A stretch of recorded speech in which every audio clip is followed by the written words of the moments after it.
In the early 2000s, independent bookstores began closing their doors left and right due to the introduction of big box stores such as Barnes & Noble, Borders, and the online retail giant Amazon. Using digital copies of books also led to more bookstores closing, and over a 7-year period, over 1,000 bookstores closed their doors.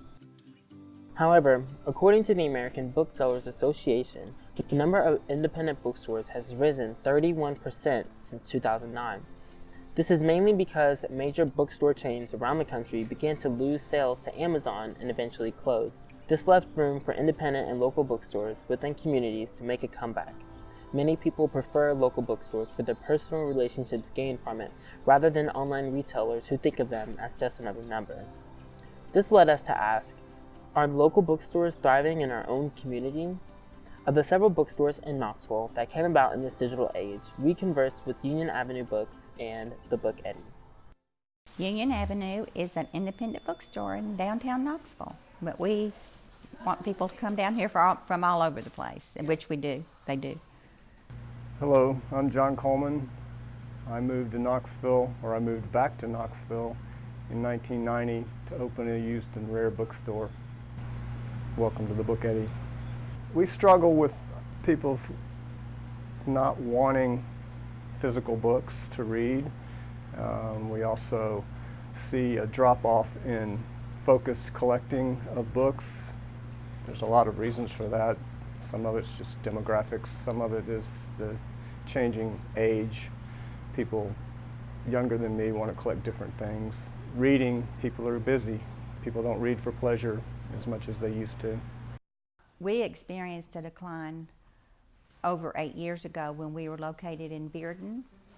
We were Carpe Librum booksellers, and at that point Amazon was in charge of book selling with Kindles and online sales, and we really struggled. And so we closed that location, and we intended to just close, and Jack Neely, the Knoxville historian, he says, I think you all would really do well downtown. So we found this space and opened, my daughter and I. There's a lot of stores around the country and the world that are like this, and each one of them has its own distinctive character, I think. We tend to have a philosophy of put the books on the shelf and let people think for themselves and make their own decision. We feel like the books will sell themselves if the people will look at them. We've gotten away from selling piles and piles of cheap books because there's other places in town that do that really well. And that's not to say we don't have $2 paperbacks, but they're $2 paperbacks that we want to have. Person to person we hear saying, I would rather read a book, a real book, than read it on Kindle. And I would rather buy from a local bookstore than order from Amazon all the time.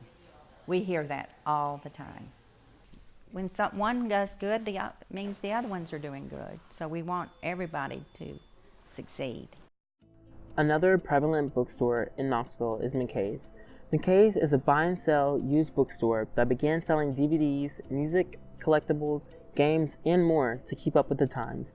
Ever since opening their doors in 1974, McKay's has expanded to 5 stores total. Unfortunately, our efforts to communicate with McKay's were turned down, and we were not able to obtain an interview. We believe it's safe to say that bookstores in Knoxville are thriving in their own right. In recent years, Book Eddy has broadened their consumer base by beginning online book sales, and Union Avenue Books added an additional 750 square feet to their store, making more room for community and author-based events.